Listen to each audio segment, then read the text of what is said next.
राजा दशरथ के विरोध करे के जाएंगे पतो ना जाई, अयोध्या के लोग के विरोध करे के जाए कि हमारा गांव के बेटी बहन ना जाई, राम के कहे के जाए कि तू अर्धांगिनी वन में कहे जेबू, लेकिन राम लेके गईले ऐसे कि राम जानत कि जानकी हमार अर्धांगिनी है। जब औरत के मांग में सिंदूर पड़ेला तो आधा अंग पति के हो जाला, अब पत्नी के आधा अंग पति के हो जाला। इस राम जी सोचली कि नहीं सीता के लेके चलो, एगो बहाना रही कि माई कौशल्या से ऑर्डर लो, लेकिन लेके जाए भाव ऐसे कि हमारा आधा शरीर लेके जानकी घरे बाड़ी। अब वनवास भइल राम जी के, तो राम जी के देह रह जाई महल में और जानकी चल जाई है वन में। तो राम बन गए सीता को लेकर, राम बन गए तो बन गए, राम बन गए तो बन गए, राम बन नहीं जाते तो राम बन नहीं जाते। तो राम जी बन गए कब? सीता जी के लेके गईले माने राम राम बन गईले, मौगी के लेके गईले। तो हमनी के मेहरारू बाड़ी से कहते से सुनतनी बाबा धाम जातनी, हमरो के ले लेना चली 10 रुपया कर्जे उधार न हुई, कहते जे एक थप्पड़ मारे न कन्हौली मोर पर गिरब। तब बाबा धाम तू जाके अकेले का करबो? बाबा तो अपना पत्नी के लेके बैठल बड़े देवघर में, नीचे बाड़ी माई, ऊपर बड़े बाबूजी। अब पार्वती अगर सवाल करिए जो हो जल लेके खड़ा बड़ो आ तार मेहरारू आ मरनी है एक थप्पड़ न तो कन्हौली रोवतारी। तो जल्दी है जे अपना परिवार के ना भइलू हमार का होई हो, जल लेके जाई यहाँ से, भागो यहाँ से, अन्यथा उठा ले जा। बताओ जी अपना परिवार का ना भई वो दूसरा का होई, ये अपना मेहरारू का ना भई वो हमरा मेहरारू का होई, जे अपना बेटी बहन का ना भई हमरा बेटी बहन का होई, जे अपना इज्जत का ना बोल रहा इज्जत का होई। ये सब पहले घर इज्जत कमाई तब तो बहरी जाके कमाई। वही राम सीता के चर्चा करे के बाद राजा जनक के प्रण बा कि जे धनुष के तुरदी हम जानकी के बियाह करो। वाह वाह राजा जनक वाह, का जाने के धनुष तुरी, लंगर तुरी की आन्हर तुरी की भेभर तुरी, और वह प्रतिज्ञा कर देनी। और सीता जी विरोध ना कली कि ना ना ना ना ना हमार बाप जी कहता नहीं तो ठीक बा, जौन हमरा तकदीर में लिखल बा तो मिलबे करी।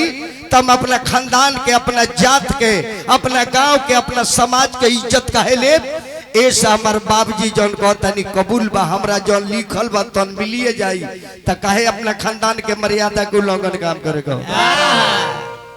ऐसा हर बेटी बहन से निवेदन बा, माई बाप के इज्जत करी, जौन लिखल बरुआ तकदीर में तौने घर में जाए, तो काहे कहती अपना जाति के, अपना धर्म के, अपना गांव के मुड़ी झुकावे के हो? काहे के? पहले के लोग बेटी देखे जाओ, ए बरा के लोग बहू देखे जाता तो बियाह करता, कबो मेहदार में बुलावता, कबो थावे बुलावता, कहियो हरे राम के मंदिर पे बुलावता, मवेशी खानी ओकरा के फीता से नापता ये कोई इंच के ई बिया।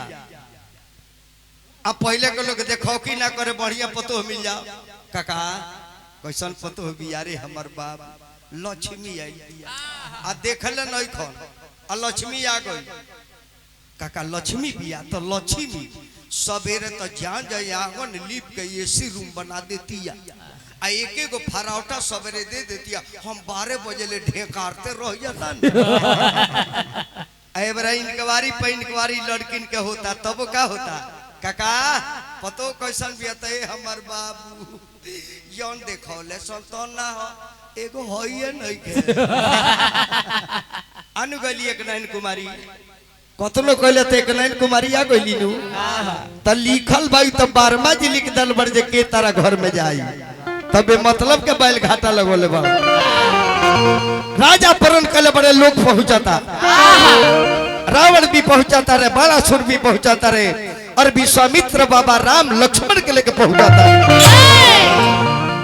अरे हल चाला भाई रे लगोरिया राजा जनक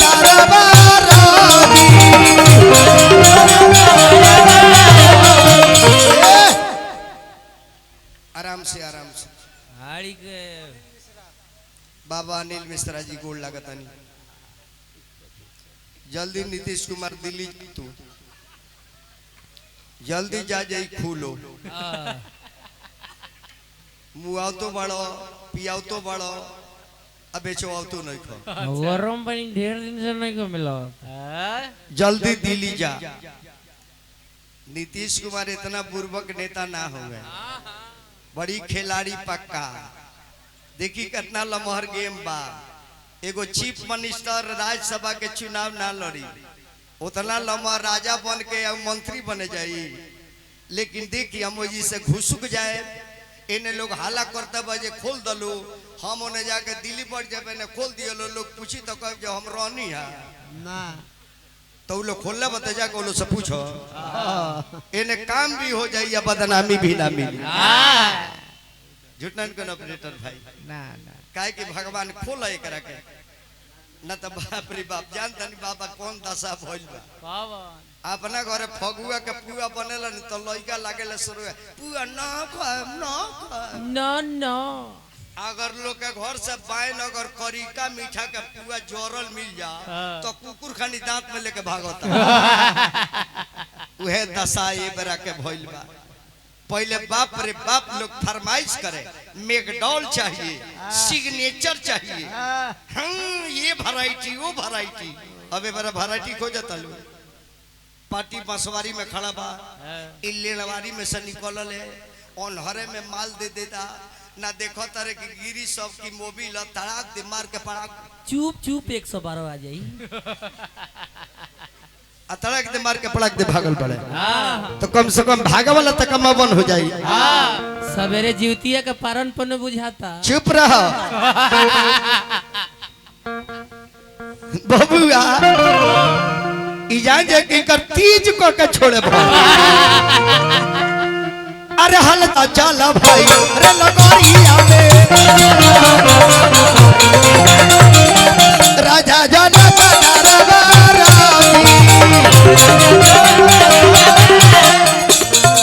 जे बीरा पूरी हन शिवा के धनुहिया तसिया डली है कारवा में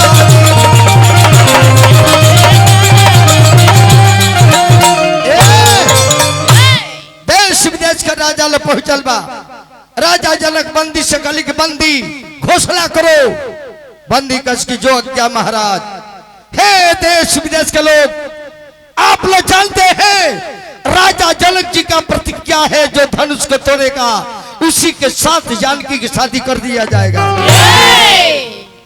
इतना बात जब रावण महाराज सुनले कल की का पगलाइल बा जनक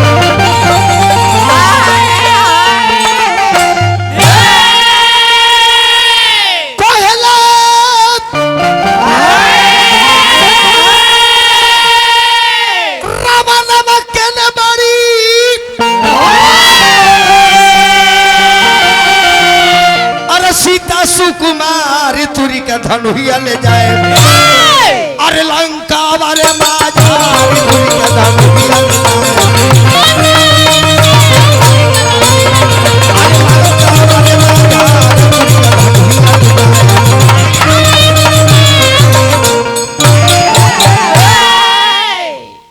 रावण जब गए धनुष के लगे महाराज जी रावण बाण छुआ नहीं चापा कहलस कि ना तू रहो अगर तू देता नहीं तो सीता से शादी करे के पड़ी हम सीता से शादी ना करो काहे कि सीता जगत के माता जगत के जननी आदि शक्ति जगदम्बा लड़की बिया यही लड़किया के चलते रावण के मुक्ति होके अलावा ऐसे हम लड़की के अपमानित ना करो त रावण प्रणाम को के चल गइल बाणासुर प्रणाम को के चल गइल जेकरा लगे शक्ति रहे उठ के चल जाता जो रावण महाराज कैलाश पर्वत के हाथ पे उठा ले ऊ आदमी सिलेंडर को गए जानकी के चलते देखी राम से भी बीच रावण रहले और रावण कौन प्रकार के जान जाए उत्तम कुल के ब्राह्मण रहले और रावण कौन एंगल से राक्षस रहबे ना कोई राम से भी बीच रावण रहे राम जी के 2 गो हाथ रहे तो 10 गो रहे राम के 1 गो मुड़ी रहे तो 20 गो रहे राम के ईटा के देवाल हुई तो कर सोना के देवाल रहे। राम जी देवता लोग के नौकर बन के आई रहे तो देवता लोग से नौकरी करावत रहे। ई जान लो। लेकिन फिर भी लोग राक्षस काहे कहेला कि धर्म के प्रति ओकर बगावत रहे। राम के धर्म के विरोधी रहे तो समाज ओकरा के बहिष्कार कर दिलो। और हमनी के समाज में लोग समाज के देवता के गरिया होता तो ओकरो के बहिष्कार करे के चाहे कि ना? करे के चाहे ना? रावण सर प्रतापी के बहिष्कार कर दिया गई, इंसान के बहिष्कार ना कर दिया। तो धर्म के काहे गरिया बबुआ? रावण जब चल जाता रहे, बाणासुर चल जाता रहे, ई लो तूरे वाला चल गइलू आ जितना छुछू न रहल सही न खस जा। मेरा नंबर है, मेरा नंबर है, मेरा नंबर है, मेरा नंबर है, मेरा नंबर है। चुप चिरकुट, पहला मेरा नंबर है। सब चुप रह, सब पहले हमार नंबर बा। रउआ रोजे बनेगा राजा नहीं राजाओ, कुल राजा लोग के दादा लगी ले। वाल्मीकि गोस्वामी जी फोटो खींच ली, बहुत भारी राजा आयल बड़े। इनकर मेहरारू अंग्रेज के लौड़ी हो। रवा कैसे जाना तनी जी? जाना तनी होटल में मोगल ले जाके खियावत रहे। हम तो जाने कि पिया छिलत रहनी हो जवारू। चुप ना रहा, होटल मैनेजमेंट क के मैनेजर भई रहनी। बाबू पिया छिलवावत रहनी। अरे धनुषा उठावे खातिर अरे चलले दौरा रे सहुर नहीं के त जो लगल भरत रे सहुर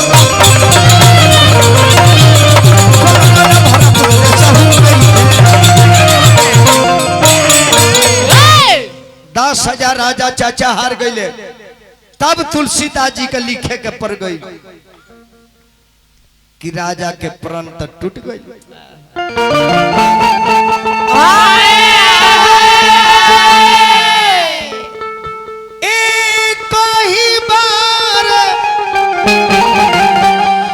एक दिन में 10,000 राजा हार गए बड़े। 10,000 राजा जमा ले बड़े। तुलसीदास को हता रहे भूपी सहस्त्र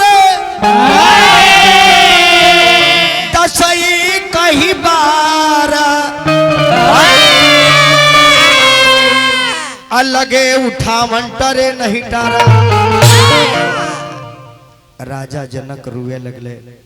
राजा जनक अली की देश विदेश के लोग आप लोग कृपया चले जाइए। मैं समझ गया कि मेरी बेटी की शादी ब्रह्मा नहीं लिखे हैं, विधि का विधान ऐसा नहीं है। आज ये समाज मुझे क्या कहेगा, ये दुनिया मुझे कहेगा कि अपनी बेटी को भाग बिगाड़ने वाला ये बाप है और मेरी बेटी सीता मुझे क्षमा कैसे करेगी। आप लोग चले जाइए। ये बात मैं जानता तो प्रतिज्ञा नहीं करता, अपने बेटी को भाग नहीं बिगाड़ता। अरे जाहू हम जाना ती धनुष नहीं टूटी है।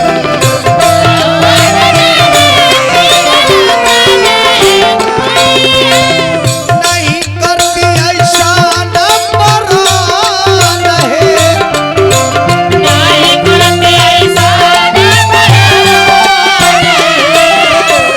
देश विदेश के नरेश लोग हारी गई।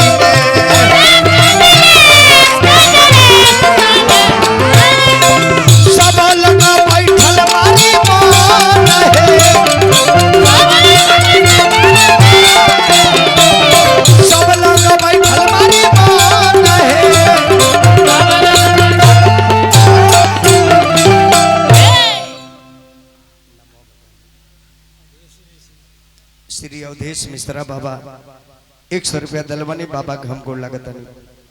राजा जनक जब बोल दे कि तू लोग चल जा तजहू आस निजे निजे की राजा हूँ अली खाना विधि पैदे ही विवाह हूँ ब्रह्मा ने खल निकले तो तू लोग जा यहाँ से। अथना बात जब लक्ष्मण सुने तो कल की राजा पागल भेजा लो, आपको पता नहीं है दरवाजे पर बुला के बेइज्जत करना कहाँ का सभ्यता है। जिस सभा में भैया राम बैठे हैं, जिस सभा में मर्यादा पुरुषोत्तम राम, जिस सभा में छत्री वंश के धरोहर, और आप कहते हैं कि दुनिया वीरों से खाली है। भैया राम का अनुशासन पाऊं तो धनुषा सहित ब्रह्मांड उठाऊं।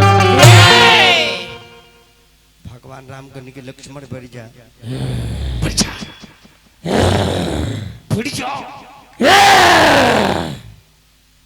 पुरानी आदमी कह दिले तो का हो जाई बुढ़ जा। हम जब बोले बन तो तू का बोबिया तर हो। लक्ष्मण कल के भाई इकर बात हमरा सुन के सहा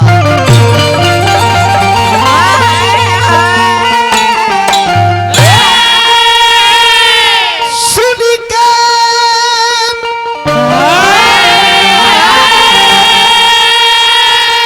अरे जनक के बोली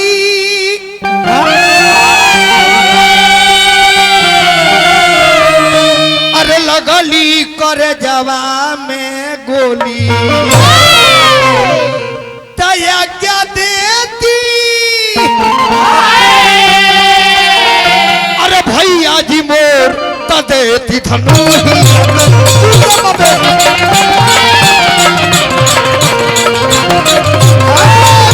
जनक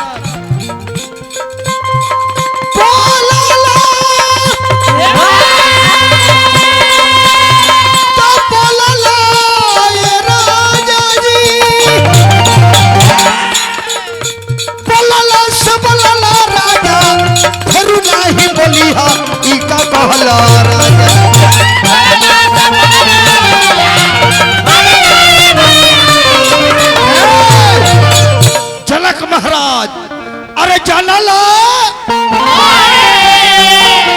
लक्ष्मण के हाल ही का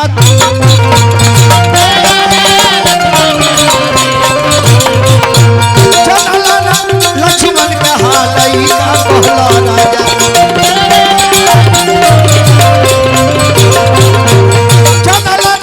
लक्ष्मण के हाल ही का कहला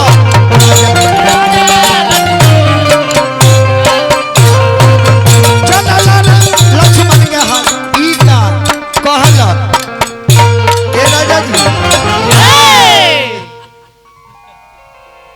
सारा लोग चिहाइल बा लक्ष्मण के गर्जन सुन के विश्वामित्र राम के तरफ इशारा कने हे राम हे राघवेंद्र हे अयोध्यापति नरेश के सुपुत्र हे मर्यादा पुरुषोत्तम हे नारायण शिव के धनुष के खंडित करके राजा के प्रतिज्ञा पूरा करो। भगवान कने की जीव आज्ञा गुरुदेव गुरु के जे आदेश के पालन करेला हमरा ई बुझाला चाचा जी पूरा रामचरितमानस में गुरु से शुरू बा आ गुरु से अंत बा। ये दुनिया में गुरु से बड़ा केहू होइए ना हो। गुरु रे ब्रह्मा गुरु रे विष्णु गुरु रे देव महेश्वर गुरु साक्षात पार ब्रह्म परमेश्वर हुए हुए। राम जी के जन्म भइल गुरु जी के वजह से वशिष्ठ बाबा के वजह से। राम जी के शिक्षा मिलल गुरु के वजह से विश्वामित्र जी के वजह से। राम जी धनुष के तुरले विश्वामित्र जी के आशीर्वाद से। राम जी वन में गईले गुरु जी के आदेश से। राम जी वन से लौटले सीता जी अब जंगल में चल गईली। देखी लास्ट में एक तरफ लौकुश बड़े एक तरफ राम। इन्हें लौकुश के बाप खड़ा बड़े इन्हें बेटा लोग खड़ा बा। तो अपना बेटा से राम जी हार गए ऐसे कि बेटा लोग और गुरु जी रहनी वाल्मीकि जी। तो देखी केकर जीत भाई बाप हार गए बेटा जीत गए ऐसे जे गुरु बाड़े लड़का लोग के संगे आ बाप बाड़े अपना बोल के भरोसे। ऐसे रामायण पढ़े तो हमरा ई बुझाला कि शुरू से अंत तक गुरुए के रोल बा। राम जा हो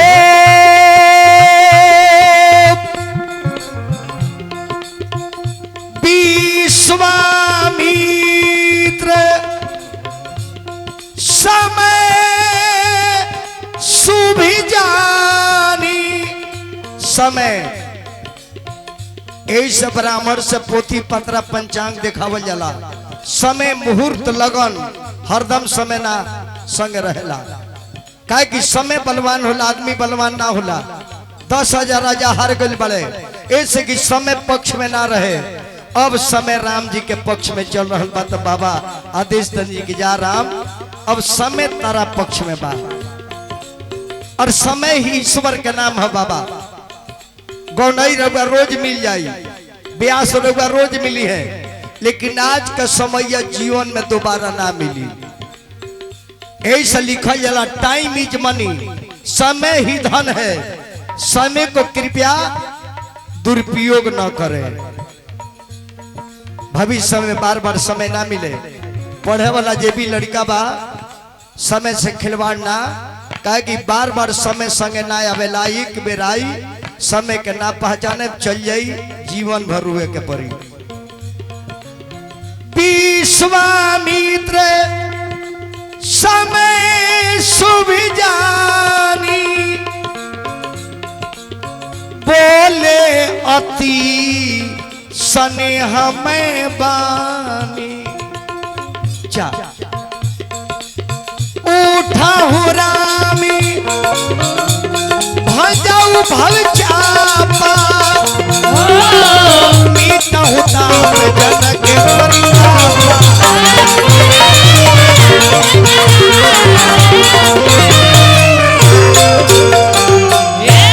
ऐसे समय के कबो लाते ना मार के बहुत लोग देख लो कि नौकरी के लाते मार दे लालू आ दोबारा फिर चौकीदारों के वैकेंसी ना निकली जौन आइल बकरा के ग्रहण करी फिर तैयारी करी आगे बढ़ी ओकरा के धरी तब एकरा के छोड़ी आ न जई हो गई धन गई धर्म गई आ मुर्गा मुर्गी सब गई बबुआ यही में बीच बीच में हमारे के दोनों भाई गायब सब हमारा मधुबन पागल यही में गई है इगरो गाना सुनने हमरा बहुत दिन हो गई खाली सोशल मीडिया पर देखो तानी लेकिन तारी इंटरव्यू हमरा खूब निमन लगता एक नंबर गुरुजी के होंगे बखान करे के भाई बरे तो गुरुजी के एकनी के गुरु बना दिल बने सनी भाई बबुआ राम जी धनुषा के लेके गईनी धनुषा के प्रणाम करनी धरती के प्रणाम करनी गुरु जी के मन ही मन प्रणाम करनी आशीर्वाद दी अपना माता पिता के ध्यान देने की ही माँ ही पिताजी रुआ भी आदेश का में जी पहुंचल बनी इसे गुरु जी ले आई बनी इसे आशीर्वाद दे हो अब देखी जरा मर्जी से गो पत्ता डोले ला बाबा और भगवान जाके शिव जी के पैरवी करता रहे आ मन के साधारण आदमी हो के अब मंदिर में से घंटे खोल लेता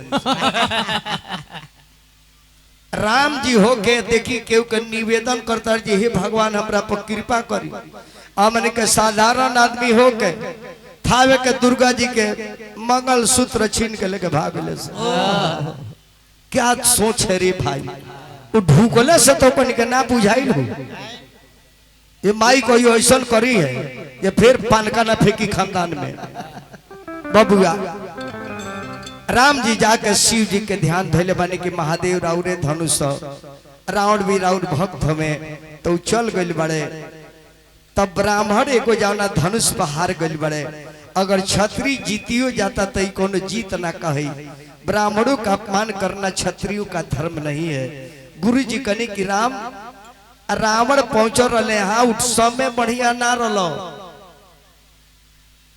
ब्रह्म जानती ब्राह्मण जो ईश्वर को नहीं जाने अहंकार और घमंड में गए थे इसलिए ब्राह्मण का जो लक्षण है वो नष्ट हो गया था बबुआ तले माई सीता देखली राम जी के खड़ा भई त राम जी पैरवी करते रहे महादेव से अब माता पैरवी करते रही सूर्य भगवान से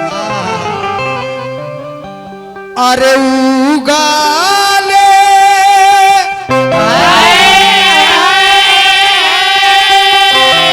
अरे सूरज बाबा लागा तानी गो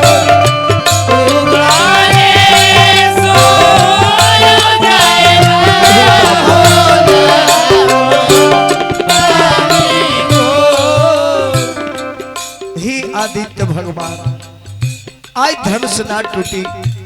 हमरा बाप के कितना अपमान कल जाई।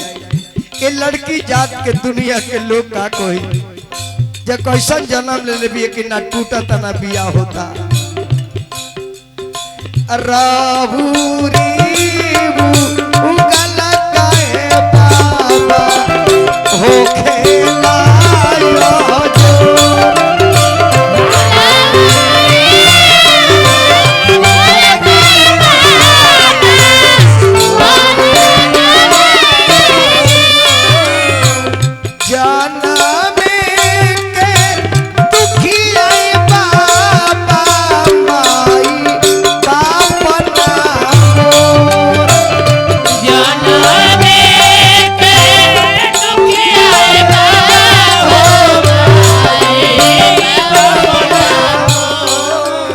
अरे धरती से जन्मिए बाबा हरावा के दो।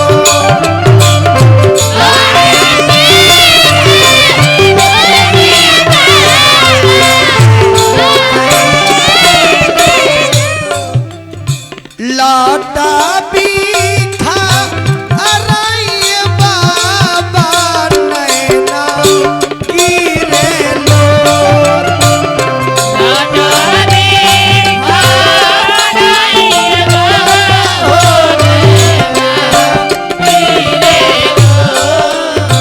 शिवा के धान ही आए बाबा के तना बाबे कोठे।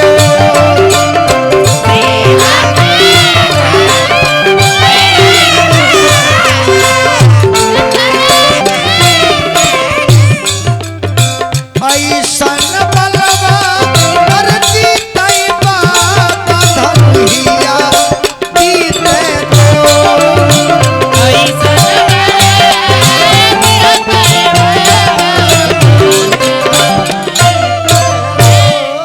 अधानुषा के तुरी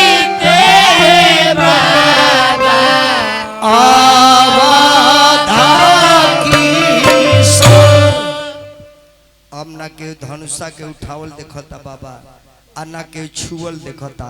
चमत्कार हो गई येगा कब बिजली चमक जाला केहू ना जानेला। वही राजा लो देखता आँख छितार छितार बुझाते न के जो राम जी करत का बारे।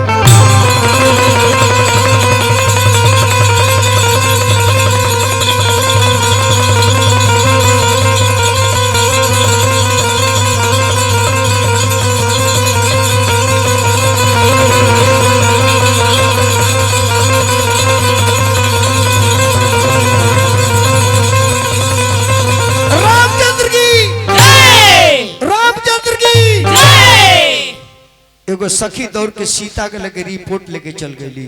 सीता अरे बोला सखी का देखलू हो। सीता अरे बोला सखी का देखले बाड़ू। अरे बोला बोला सखी का देखले बाड़ू। अरे बोल। सीता हम मुनि जी के संगे दुगो जन बालक आइल बड़े न वही में के समार का बेटा हुआ तुर देले बा। सीता कली की साथ अतः 10,000 राजा देखनी है सीता लेकिन तार पति सांवरे बड़े। लेकिन अब खुशी के मारे सीता जी के पैर धरती पर नहीं खे। देख ली खुशी के मारे सीता जी के पैर आंख से आंसू गिरा था। अब बुझाते नहीं जे कितना भारी लॉटरी हमरा पड़ गई। यह होला बाबा जी यह होला ए जी जतना लोग बैठल बा भगवान सब तरह के बेटी बहन दिल बानी। अपना बेटी बहन के शादी समय के अनुसार कोनो गरीब भाई किया क दी। चाहे लड़का पढ़ल होके निपढ़ होके गमार होके लेकिन ओकरा अंदर संस्कार होके। काहे कि लड़की के पति के प्रेम चाहे। चाहे लेड़ के पेड़ होके चाहे पलानी होके चाहे बोरा बिछा के सुतत होके उससे मतलब नहीं के। पति के प्रेम, सास के प्रेम, ननद के प्रेम, देवर के प्रेम, ससुर के प्रेम अगर लड़की के मिल गई तो बुझती के राजमहल में बानी। का बात झूठ करने को नहीं बाबू ना जी का बाबू झूठ नहीं को नहीं। हाँ काहे कि पत्नी के पति ही संपत्ति बढ़े अना तो एक छठी गहना बनवा दी आ ओकरा के 4 लात धो के हुक दी। अब पूछी ना मौगी से जे का हो मंगटीका कैसन बा तो कह जे तारा मंगटीका में लूती लाग तारा यहाँ डोम खा हमरा के मार के तू घावाही क देता रहो। बताई तो सोने के बनौले बनी ये कहती है जे डोम खाओ आ अगर लोहा के नथुनी बना दे लोहा के आ हई मुहवा ठीक बा आ जाके कह दे देखो ना पैसा तनी हाथ पर नहीं खे सोचनी है जे को लोहे के नथुनी बना दी तार नाक बड़ी सुन बा इतना प्रेम से बतिया सुनी तो कही जा रे हमर रजऊ कतना सीधवा बानी रहुआ इ लोहा थोड़ी हो इहनु करिका सोना हो हरिया चीज पर जगन्नाथवा को नजर ना पड़ी। लोहा पहन के खुश बिया अब बोली ठीक नहीं के तो सोना पहन के मधुबन भाई पर आउट लगी हमार भवे हो मधुबनों का नाम हम ना ली ले वो हमार छोट भाई हवन उनकर मेरा हम भवे न हो अब भवे भगनी ओ सुतनारी बबुआ ए सजान ली जकर शादी भइल में ध्यान से सुन ले जकर शादी भइल में ध्यान अपना पिया जी के माला पति के गला में माला डाला। तनी मुड़ी झुकाली देश विदेश के लोग आए हैं राम जी के गर्दन पर तनी लाल पियर धर जे लगन जागिए जाओ। अरे धान बानी ये पहुना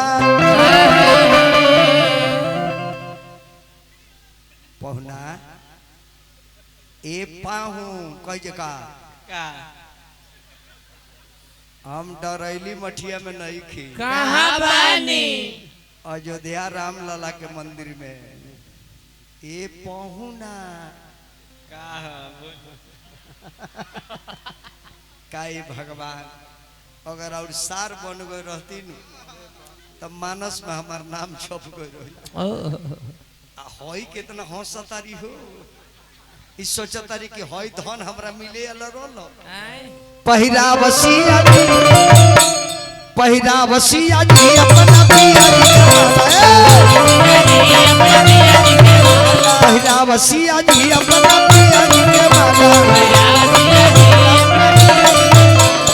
गाला में माला डाली कर न बाबा आज ऐसा हो गई नी तारो सजनवा अरे पहिरावसिया जी आय अपना रघुबर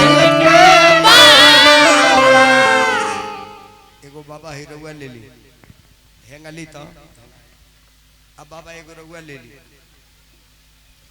अब देखिए मेरे वो तो खुद पढ़ल लिखल बानी इससे दू को फायदा हो गई एक तो राम और सीता के झांकी हो गई और दूसरे में लाभ देखी कहा बा कहे के मतलब जे हर मिसिर जी के कदर करी है रही अनेक जगह लेकिन समय आओ तो हो जाए एक जगह ठीक नु हर ब्राह्मण के कदर करो गांव में सब करा के अपन बराबर समझे के बा चाहे कोनो बेरादर में बानी अपना बेरादर के कदर करी सबके केहू के नीचा मत दिखाई सबके पूजी जे जौन हम है तो ना ही हो ना तो पड़ीदार के देख के पड़ीदार लागत जोरे जाता अपना सुख से सुखी नहीं कोनो उतना दूसरे के सुख देख के दुखित बाड़े बबुआ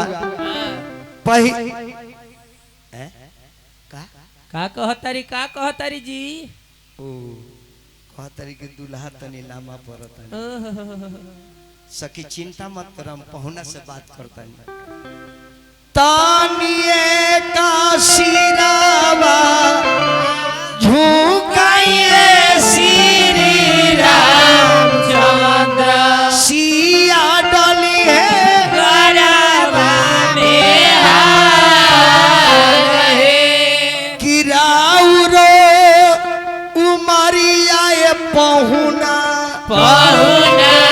अरे बहुते दीनान के आसिया के मारा रउआ डाले के भाई यहाँ के रउआ डाले के भाई यहाँ के और वो लोग ताली से खूब हड़ा स्वागत करे।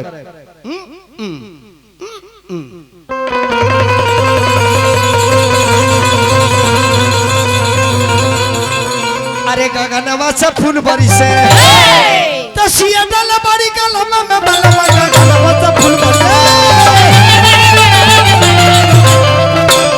सिया डाल बड़ी कलम में बलवा गगनवा से फूल बरी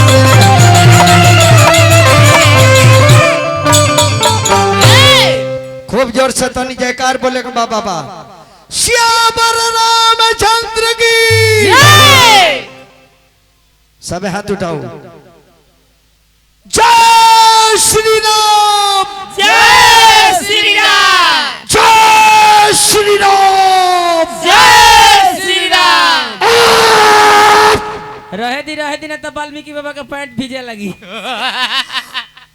हमारे हित तारे कमजोर बुझाले का हैं?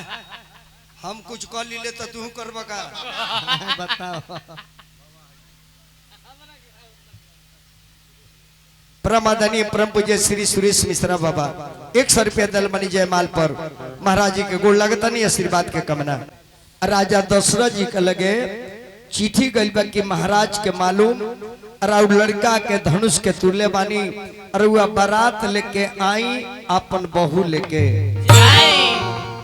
त राजा दशरथ जी 27 दिन पहले बारात लेके चल देता रहे। ऐसा तो राम जी के बियाह महाराज जी भई रहे अगहन में और अगहन महीना में हमने के बियाह शादी ना होला। हमने किया ना होला अगहन में गाँव ना होला दोंगा होला लेकिन शादी बियाह ना होला। हमने किया के पूर्वज लोग बड़ी होशियार रहे सोचल कि अगहन में हमने के शादी ना करो तब बिहार में बंटवारा हो गई। राम जी के शादी मैथिली पत्र से भई तो हमने किया शादी बनारस के पत्र से हो गया। बंटवारा काहे हो गई? हमने के पूर्वज कहले कि हमने के अगहन में बियाह ना करो। राम जी के शादी अगहन में हो गई तो वनवास में चल गए और सीता जी अगहने में चल गई ससुरा तो आज ले लवट के नैहर के मुंह ना देखली। ऐसे लड़की के दूगो काम कभी ना करे के बाबा जी। एक तो अगहन में शादी और दूसरे में लड़की के गंगा ओ पर शादी। कभी भी अपना बेटी बहन के गंगा के ना लगवावे के काहे के एगो नारी नारी के अपमान ना करेली। ऐसे सीता लांग के चल गईली तो आज ले मिथिला में लौट के ना लेकिन ये बड़ा तो ऐसा हो गई लीला जो रुपया जहाँ दहेज टाइट मिली वही जी लोग को देता। ये लोग पैसा से मतलब बा चाहे लोग रो हो चाहे मुंह बबुआ। अब एने बारात होने से चलल बिया बाबू वीरेंद्र सिंह गौतनिया जरा के कोकिल कंठ कलकत्ता में कहल जात रहे।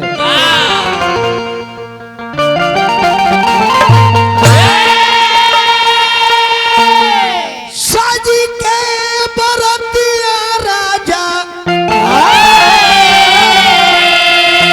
अरे चलले रहतिया सब रंग पियरे पियरे गरदा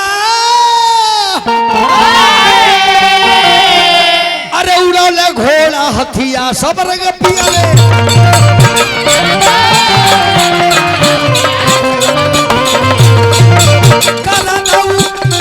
घोड़ा हथिया सब रंग पियरे पियरे।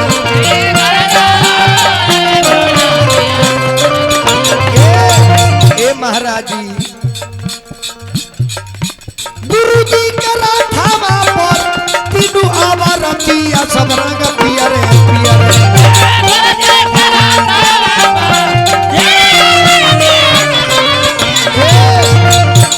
वशिष्ठ मुनि के रथ पर तीनों रानी चढ़ल बारी। गुरु जी के राठावा पर तीनों आवर पिया सब रंग पियरे पियरे।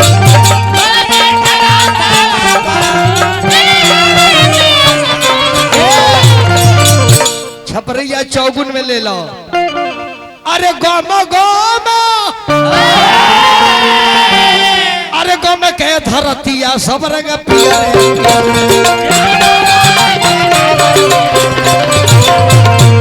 गोमा के धरतिया सब रंग पियरे पियरे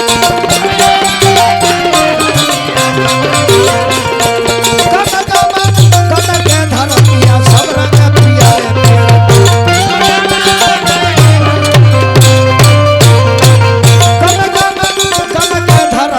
सब रंग पियरे। ऐसे तिलक बड़ा अच्छा सब ना भर रहे लिखल बाना, लेकिन ब्यास लो जब लोग कहेला तो गावे के पड़ जाला ना, तो ये से कुली नाचू मटकोर करावेला लो जो में कुछ 10 गो रुपया भेटात रहेला। बहुत ब्यास बड़े कहले जी 4 गो साड़ी ले आई, 4 गो ब्लाउज ले आई, तो एक दौरी गेहूं ले आई, तो चाउर ले आई। तब ई कहाँ लिखल बा? राम जी के गणेश पूजाई कहीं लिखल है नहीं के? राम जी के गणेश पूजाई केहू से दियाई ना, केहू से दियाई या ना केहू से लियाई। फागू बाबा एकरा के दर्शौले बाड़े बबुआ। 3 लाख बरतियन का राजा, कीर्तन के सम्राट पंडित फागू बाबा। 3 जिला में बाबा जी 3 गो कलाकार भइले जेकरा के पूजा करिले हम।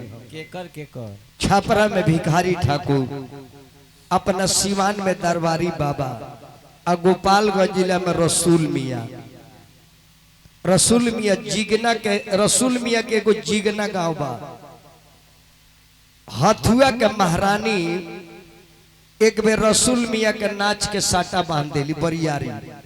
रसूल मियाँ कहले कि महारानी एगो बाबू साहब के बारात में हमरा जाए के बा, हम मजबूर बानी। त रानी तनी बुढ़िया बड़ी टाइट दिमाग रहली है, कहते रसूलवा कुछ भी हो के हमरा यहाँ नाचे के बा।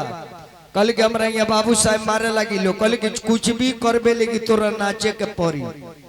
वही में रसूल मियाँ गीत गा देले कि ई बुढ़िया जहर के पुड़िया माने ना मोर बतिया। ई बुढ़िया के बात सुनी तो रानी सोचली तो हमरे पकावे लागल। तब 32 दांत हथुआ के महारानी तुरवा देली कि 32 दांत अगर तुर दलू। आज जब वो गाना के भावारत, वो गाना के जब वे भाव बतौले तब 32 दांत फिर सोना के लागल।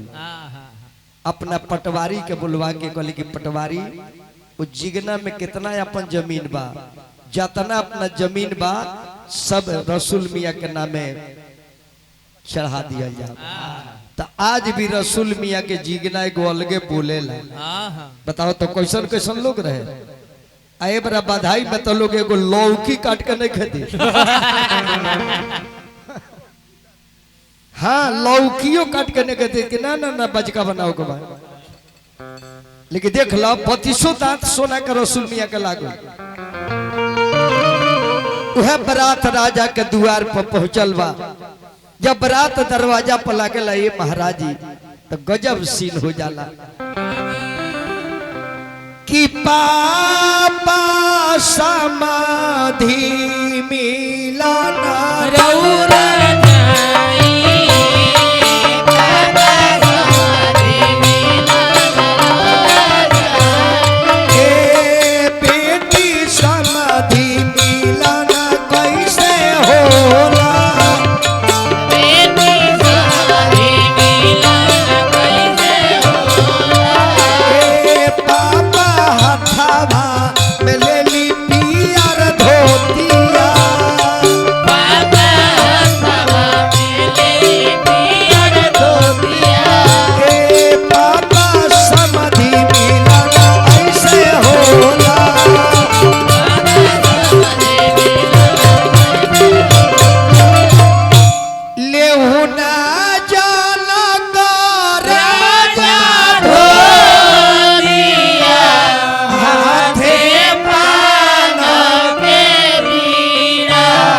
करुणा समाधिया से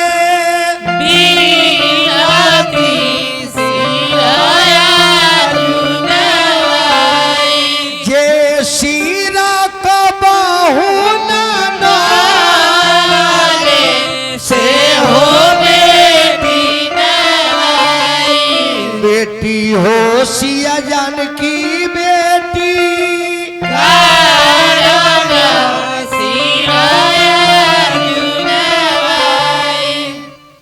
जे लड़की पोसले बा बाबा ध्यान से सुनी इस दुनिया में लड़की जरा भी बिया उ बड़ी भाग्यशाली बा लड़का होला भाग से त लड़की होले सौभाग्य से लड़का और हक हिस्सा खाती बा लेकिन लड़की रहुआ जीवन खाती बिया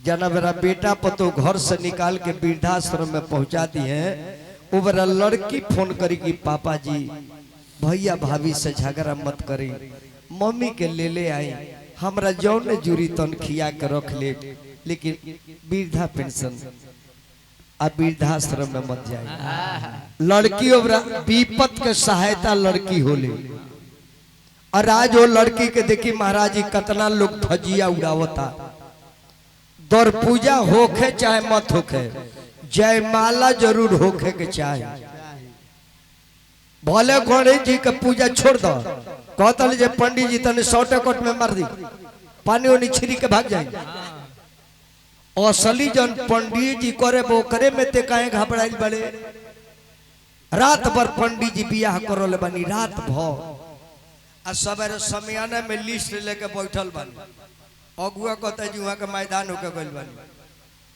तो कोनो कहता जी बन्हन खोले गइल बड़े बैठी बाबा भी बैठी सिंहा वाला के दे देले ऑर्केस्ट्रा वाला के दे देले नचनिया बजनिया के दे देले आ जौन बाबा जी असली बियाह करल बड़े भीख मांगा कनी समियाना में बैठल बड़े ताई ऑर्केस्ट्रा के 2 लाख दे देले गइले सका पार फरवा के अब पंडित जी लेके लिस्ट बैठल बानी तब बेटा है आवता तो कहता बाबा निकाली राउर हिसाब का बा अब पंडित जी जोड़ गांठ के लिखले बन 2051 रुपया तो वही में लइकवा का मामा कहते भाई मारा पहुना 125 रुपया दे दी हटाई अब पंडित जी कहते महाराज रात भर मेहनत कैले बानी 125 रुपया देते धारी ना बाबा बहुत रात भर दिया धारी ढेर बाबू अब बताइए असली काम पंडित जी कहनी वहाँ के भीख मांगतानी आ सिंहा वाला सब माल लेके गइले से सब हाथी घोड़ा सब चोकर चबा के भाग गइले से तो असली काम हमनी से नहीं के होता नकली काम में खर्चा हो जाता बबुआ जयमाला होके लगता बाबा और जयमाला करावल हमनी के पूर्वज के गरियावल हवे जयमाला जन बेरा होता हमनी के पूर्वज के बड़ी चोट लागत हो कि बतावो जौना इज्जत के जोगा के रखनी आज जो इज्जत के धजिया उड़ावल जाता बारात दरवाजा पर लागेला एकरा बाद बारात चलला दर पूजा के बाद जन्माशा में लड़की के घर से धूर्चक के पानी जाई और उनसे लड़की के नहवान के कपड़ा आई लड़की जब आंगन में नहा ली ओहो बाप के आंख फूल जाला रोत रोत माई एकदम धबधबा गई अरे जलती से ना हाला हो जल्दी छोड़ा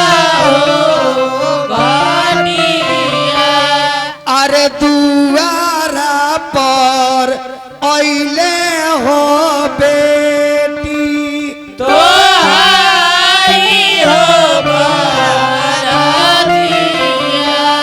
अरे नहीं खे उठते लोटावा होया नहीं के उठन अरे कैसे के न हई है होया तो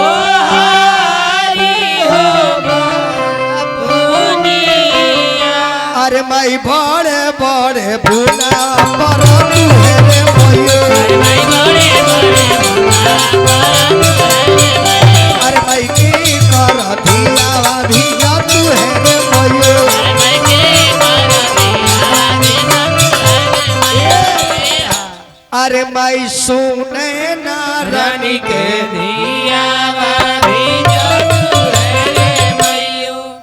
लड़की का स्नान कराओ जाला महाराज जी लड़की नैहर के वस्त्र निकाल देले, ससुरा के वस्त्र धारण करेले।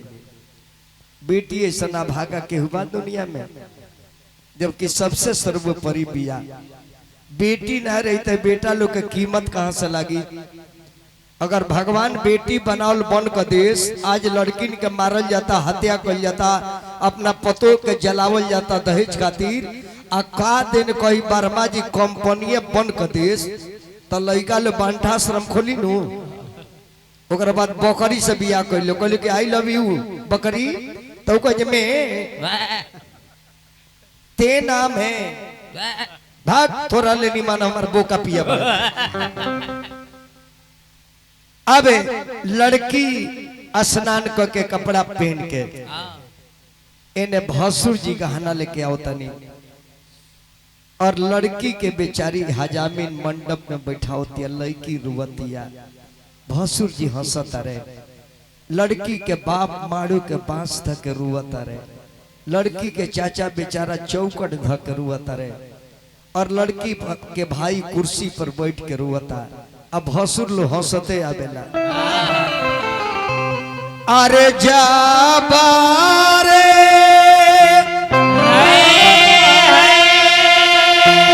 साजना हो लो गावा आइले हो या अगनावा।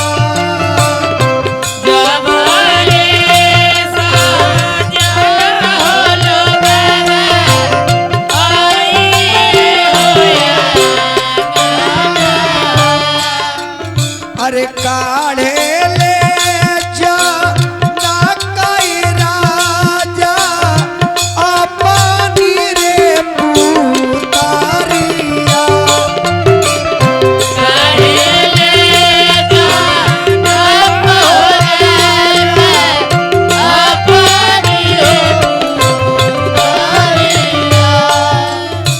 लाले लाले ला हंगवाई बाबा लाली बाहोसी ढोरावा।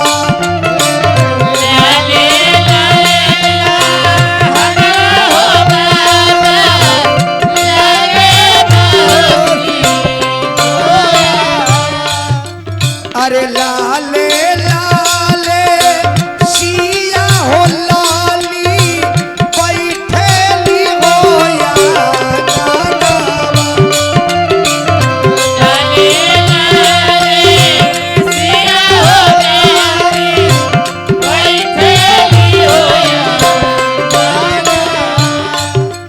अरे देखे ले साजना हो लो गावा गिरे ले मुरू रे छाइया।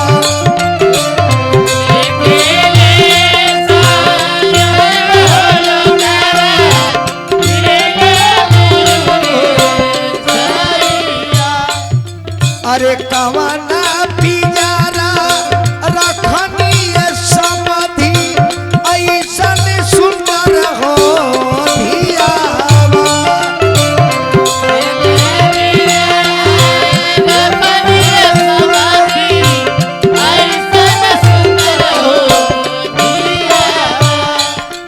अरे रोवे ले जाना कई राजा लौटा धुनी हो केसिया।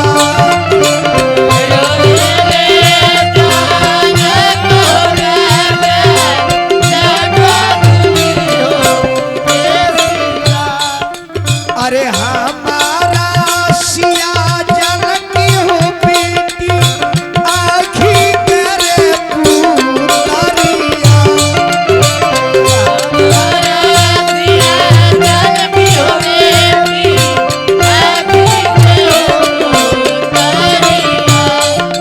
अरे दीना हमारे लिए बेटी भूखिया रे पिया दिया।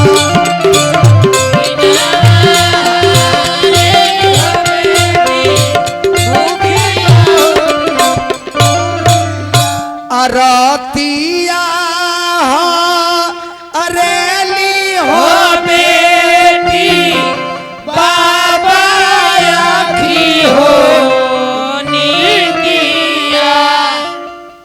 अभी अभी हमारा बाबा की तरफ से लड़की के गीत पर 100 रुपया मिलल, गोल लागत नहीं हम।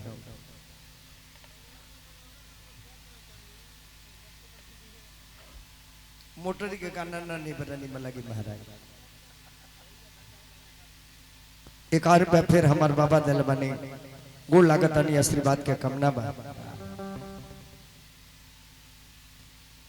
गहना चढ़ा के भसुर जी चल जाले, अंगना में दुल्हा के बुलावल जाला, मंडप के परिक्रमा करावल जाला, दुल्हा के आरती उतारल जाला। यही जी बरमाला होला। जन बरमालवा ए बरा चावरा में होता, उ बरमालवा मंडप में पहले होत रहे।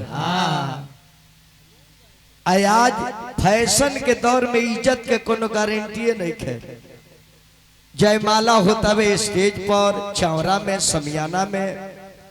पहले तिलक चले आंगना में, लोग कहे हमरा आंगना के शोभा हुआ देख ली, तब पहले चले आंगना में, तय आंगन से खदेर के तिलकरू लोग के दुआर पर ले आयल गइल बा। अब एबरा खेत में चढ़ता, अब कितना लोग के बारात में चढ़ता, खेदरते लोग जाता। अब साल 2 साल के बाद महाराज जी देखे लड़का वाला लड़की वाला से कहे जे बाजार में आ जाए दरौली, आओ जी किन कमरा मुड़ी पे चढ़ा दे, इले में खत्म हो जा। अब लड़की के बाप अपना बेटी के जंघा पर बैठावेला,